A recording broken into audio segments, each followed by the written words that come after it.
Let's go, let's go. Go, go, go. Wala.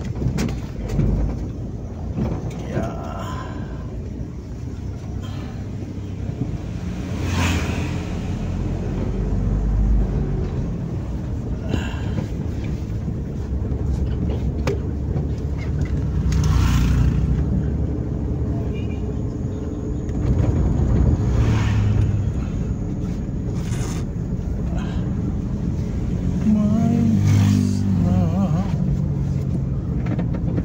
Sakit patnubay.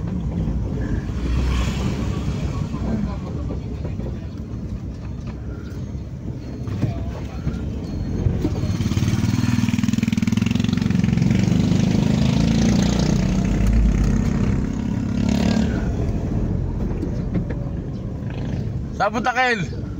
Saan ka punta? Bayan? Oo. Liga na, dito ka na sa likod. May ano kasi ako cellphone dito. Doon din ako dadaan sa bayan. Hirap sumakay eh. Oo, halika na. Mag-aatid ka? Ha? Mag-aatid ka? Oo, sa school. Saan ba siya nag-aaral? Sa Dimsu. Sa Dimsu? Oo.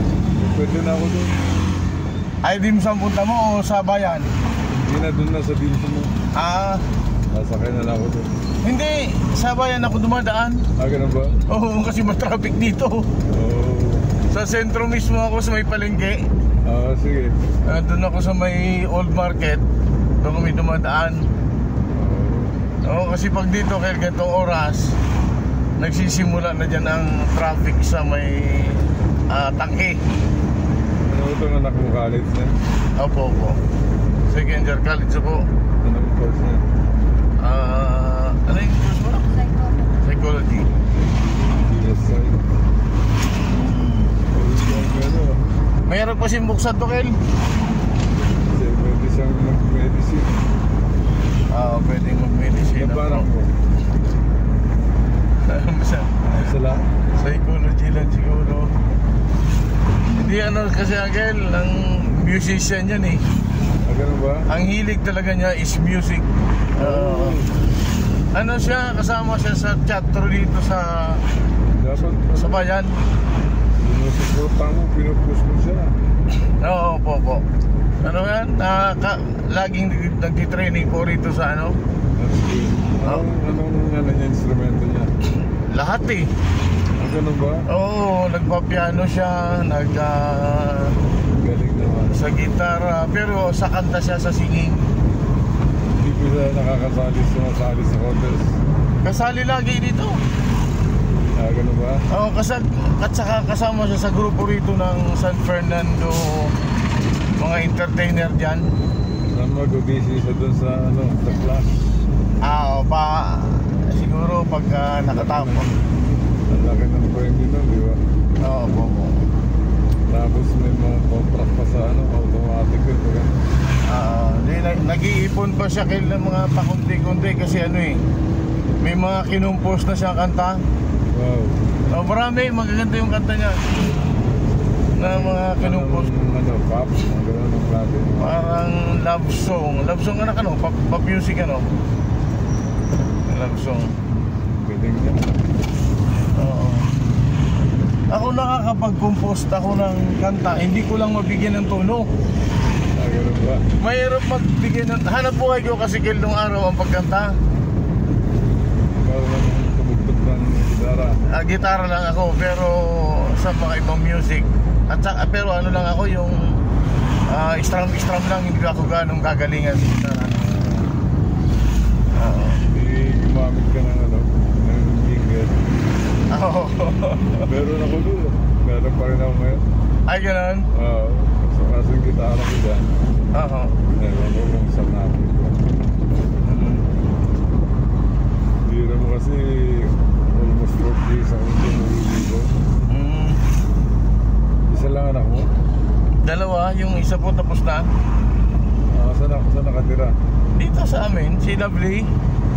Laki? Babae. Nag-work siya? Oo, nag-work na. HRM ang tinapos po nun.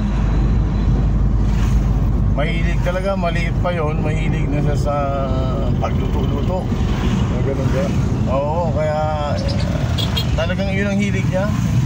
Diretso hanggang nag-college, talagang yun ang kinuha niya. Galing. Oo. Isa nag-work. Dito sa Italian restaurant. Wow.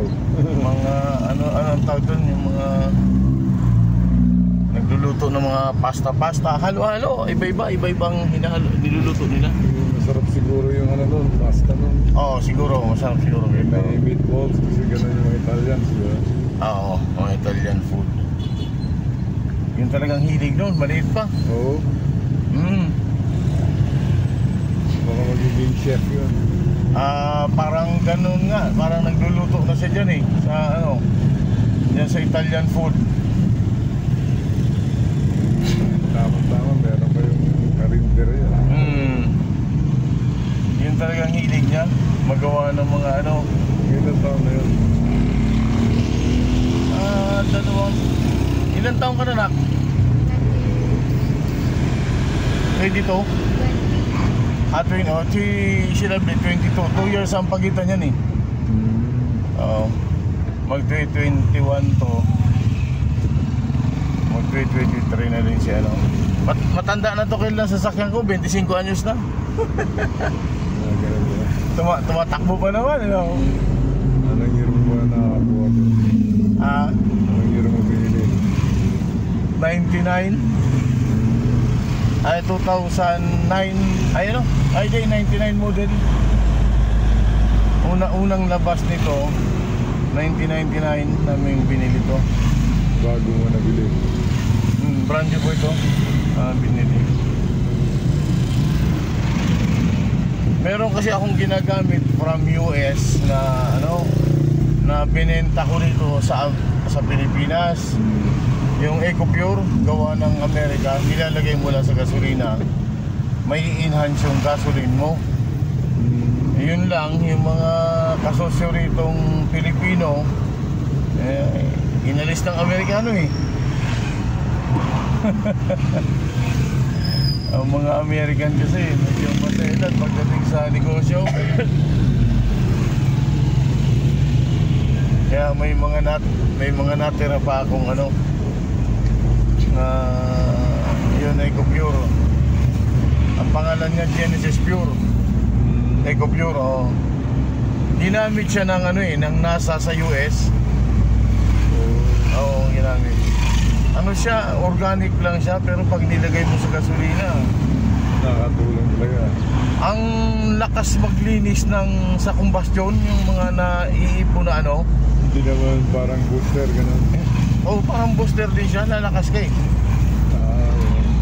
hiniram nga to dati nung driver ni Oros dito, dinala sa Maynila.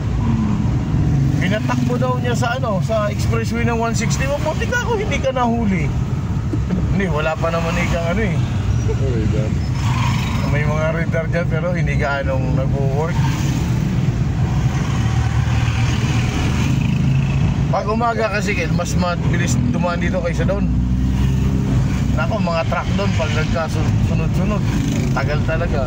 Saka yung may ginagawa, di ba? Saka dalawang crossing kasi doon na ang traffic haba. Maganda pala tayo dito, medyo maluwag. Tapos diretso lang ako doon. Sa loob ako na daan, DepEd. Araw-araw naghalit ka? Hindi naman po, minsan. Pagka ang pasok nito alas 9, nagko-commute na lang siya. Maaga pa siyang nagigising. Sundo? Pag sundo naman sa hapon, ay sa gabi naman yung anak ko nagtatrabaho. Kasi siya hindi naman nagmamadali na commute na lang siya.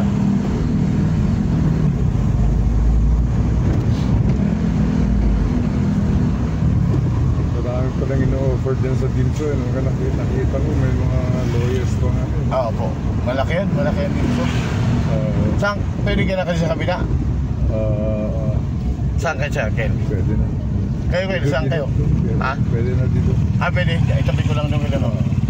Thank you ah. Sa palengke kayo, dito ko lang ano, Sige. para di tayo maka. Okay, thank you Henry. Okay, thank you.